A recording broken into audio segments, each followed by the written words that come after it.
Bonjour à tous, alors ça y est, c'est l'été depuis quelques jours et qui dit été dit sélection spéciale justement pour cet été 2022.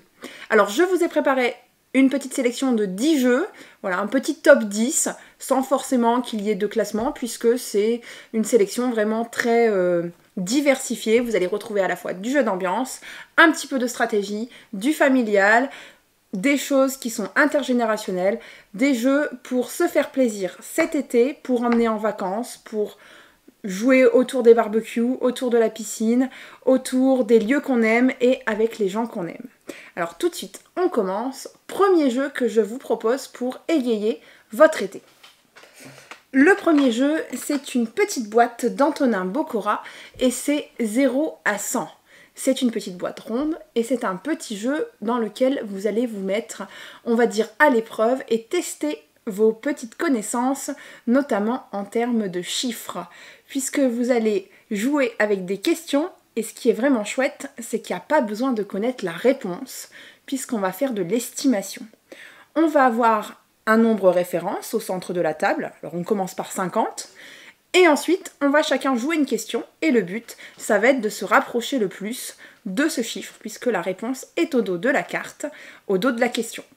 C'est un jeu qui se joue à n'importe quel âge, c'est un jeu que nous, on a testé sur des jeunes à partir de 15 ans, jusqu'à des personnes, voilà, je vais être délicate, je vais pas donner d'âge, mais en tout cas, des personnes du 3e âge. Et du coup, c'est du jeu qui marche à tout âge, pas besoin d'avoir les connaissances précises, c'est du jeu dans lequel on apprend plein de choses et c'est vraiment efficace avec une règle très simple. On recommande et on aime beaucoup. Deuxième petit jeu pour ce top 10, c'est haut les mains. Cette fois-ci, on est vraiment dans un party game beaucoup plus délirant puisque dans haut les mains, on revisite les grands classiques du jeu qui sont les jeux de mime, qui sont les jeux où on fait deviner des mots. Je pense que vous avez tous une idée en tête auquel je pense. Dans haut les mains, on va jouer sur haut les mots, haut les sons et haut les mimes. Donc du jeu où on fait deviner des mots, du jeu où on fait deviner des sons avec un petit peu de chanson, avec des paroles, du jeu où on fait deviner par le mime. Dans ce jeu, on s'affronte par équipe, en général 2 équipes, dans lequel, sur chaque défi, on va essayer de faire le plus de cartes dans un temps donné. L'équipe qui gagne marque les points. C'est vraiment du jeu d'ambiance par excellence pour jouer entre équipes, pour jouer entre amis, en soirée entre potes, pareil, tester plusieurs fois sur plusieurs types de publics, et ça marche à tous les coups. Hop, je continue avec le troisième. Alors le troisième, il est un peu moins récent que les autres, puisque ce que je n'ai pas dit, c'est que la sélection que j'ai faite, c'est des jeux relativement récents, qui sont en tout cas arrivés en magasin, sauf peut-être celui qui arrive après cet été 2021, donc qui ont moins d'1 an, ce qui permet de vous présenter vraiment des choses récentes, des choses qui marchent, et des choses qu'on a pu tester sur ce début d'année, et auxquelles on croit énormément. Alors, il n'y a que celui-ci, je pense, si ma mémoire est bonne, qui est un peu plus vieux. C'est 50 missions, mais c'est un jeu qui vraiment fait du buzz en ce moment et qui plaît à tout le monde. Dans 50 missions, alors personnellement, je trouve que la boîte n'est pas la plus réussie, voilà. Si l'équipe éditoriale m'entend, désolé. Mais dans 50 missions, c'est du jeu dans lequel on va jouer en coopération. Et on va essayer de réaliser ces 50 missions. Pour ça, on va avoir des cartes, 4 tas de cartes au centre de la table, et chacun son tour, on va jouer une carte qui a un critère en commun, couleur ou chiffre. Le but est de réaliser une des missions proposées, et elles sont très variées. Vous allez avoir des missions qui vous demandent de faire la somme. Vous allez avoir des missions qui vous demandent que d'avoir du rouge sur la table. Vous allez avoir des missions qui vous demandent d'avoir 2 cartes rouges, 2 cartes vertes, d'avoir que des cartes paires. Ensemble, on communique, sans être trop précis, mais on communique et on essaye de réaliser le plus de missions dans une partie pour gagner des médailles. Voilà, c'est efficace, c'est simple, ça peut même se jouer seul, c'est des petites parties courtes et ça marche à tous les coups.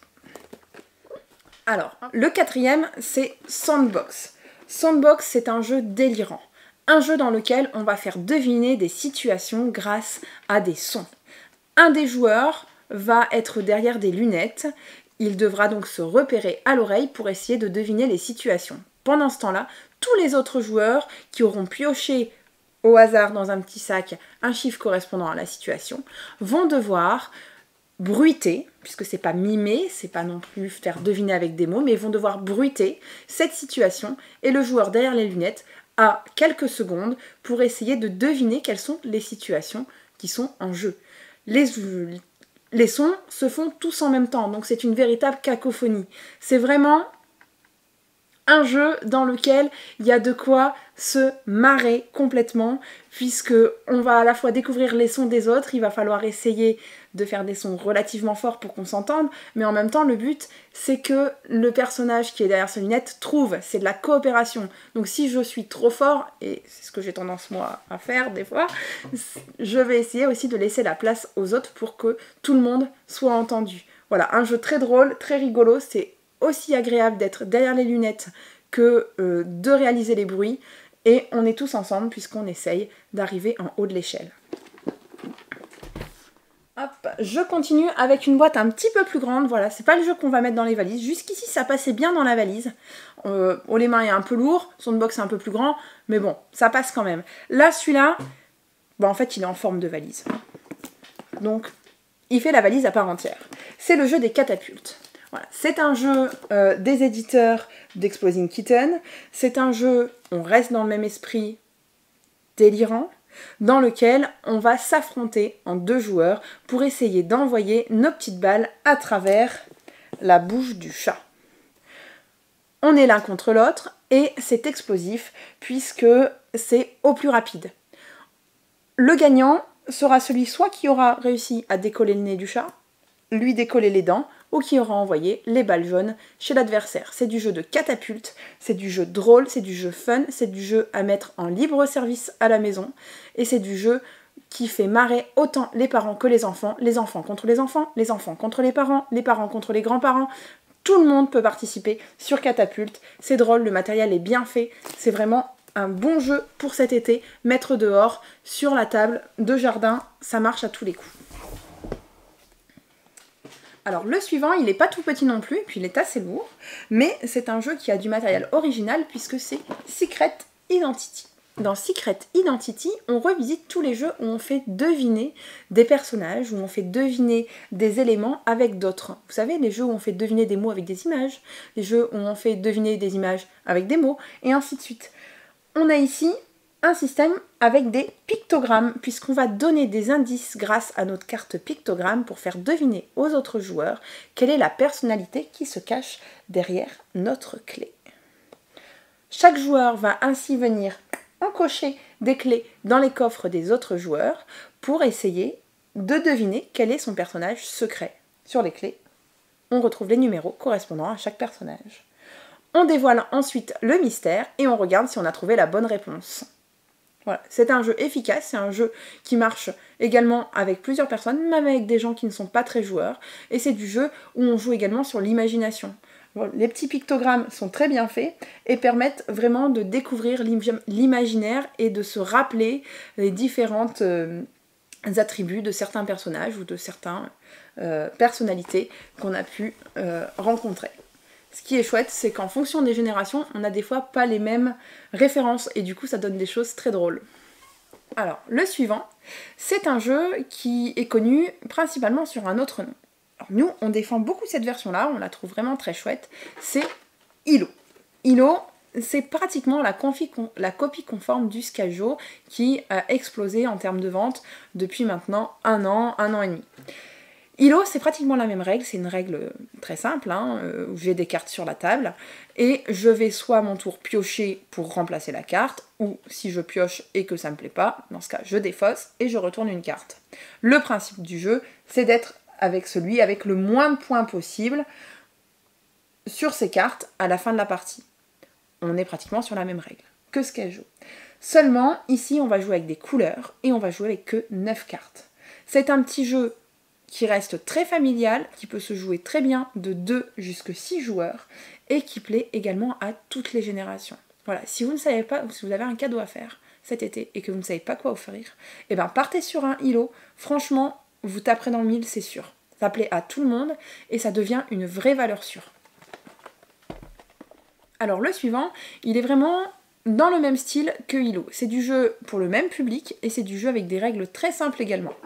C'est un jeu qui est très récent, c'est Splitto. Splitto, c'est un petit format, pratique pour emporter. Ça se met dans le sac, ça se met dans la valise, ça se met partout. Et c'est du jeu qui se joue avec tout le monde à tout âge. Quel que soit, si on est joueur, pas joueur, ça passe avec tout le monde. C'est du jeu où on va jouer des cartes, mais contrairement à d'habitude, on jouera des cartes soit à droite, soit à gauche, puisqu'on va travailler en commun avec nos voisins. Lorsque c'est mon tour de jeu, soit je joue une carte de couleur avec un chiffre, soit je vais mettre un objectif, et je le mettrai soit à droite, soit à gauche. Le principe va être de jouer ces cartes astucieusement, puisqu'on va essayer de réaliser des objectifs en commun avec ses voisins. À la fin de la partie, on regardera sur chaque tas et sur chaque côté quels sont les objectifs qui sont réalisés ou non, et on gagnera des points pour les objectifs atteints. C'est du petit jeu simple, vous avez toute la règle, c'est du petit jeu qui s'emporte partout, et c'est du petit jeu qui plaît énormément. Alors le suivant, c'est sûrement mon coup de cœur du moment. C'est une petite pépite, alors c'est du jeu un petit peu plus stratégique, parce que jusqu'ici on a vu quand même beaucoup de jeux d'ambiance, et c'est Next Station London. C'est un petit jeu dans un format minimaliste, avec du matériel qui sont juste des fiches, des cartes et des crayons de couleur, puisqu'on va créer des lignes de métro.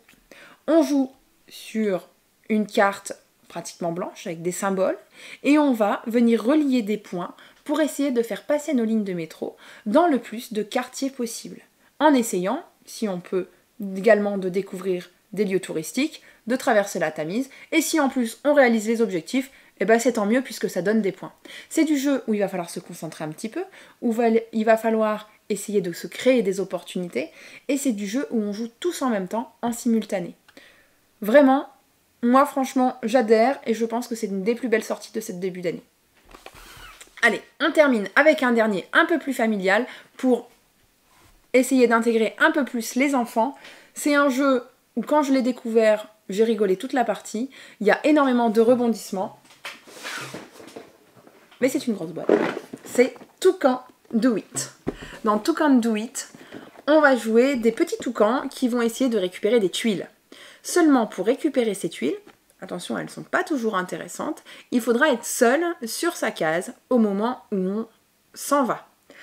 Ce qui fait que très régulièrement, on va s'arranger pour rattraper les copains, on va s'arranger pour qu'ils ne récupèrent pas une tuile, ou au contraire, on s'arrangera pour vite se sauver et éviter justement de rester dernier puisque la tuile est pas intéressante. Le but du jeu est d'avoir des points positifs et éviter les points négatifs. C'est du jeu où on va surveiller les autres, c'est du jeu où on va protéger ce qu'on a déjà récupéré. C'est vraiment du jeu avec beaucoup de rebondissements, peu de stratégie puisqu'on joue sur de l'opportunité au tour par tour, mais c'est du jeu qui est très familial et dans lequel on passe un bon moment. Du jeu à partir de 8 ans, qui est très abordable avec des enfants joueurs même à partir de 7 ans.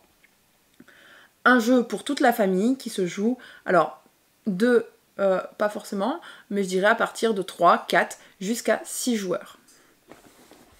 Et voilà, on est au bout de cette vidéo du top 10 des jeux de l'été. J'espère que la sélection vous a plu. C'est les jeux qu'on avait envie de vous présenter, c'est les jeux dans lesquels on croit, c'est les jeux qu'on aime présenter et les jeux qu'on aime faire découvrir aux clients au magasin. Alors surtout, si vous souhaitez en acquérir un, eh ben, n'hésitez pas, contactez-nous, on pourra toujours vous les envoyer si vous n'êtes pas tout prêt. Et puis si vous avez envie de passer nous voir pour en discuter, n'hésitez pas. Je vous laisse liker la vidéo si vous avez apprécié et vous abonner à la chaîne. On vous fera d'autres vidéos dans le même style et d'autres. Bye bye!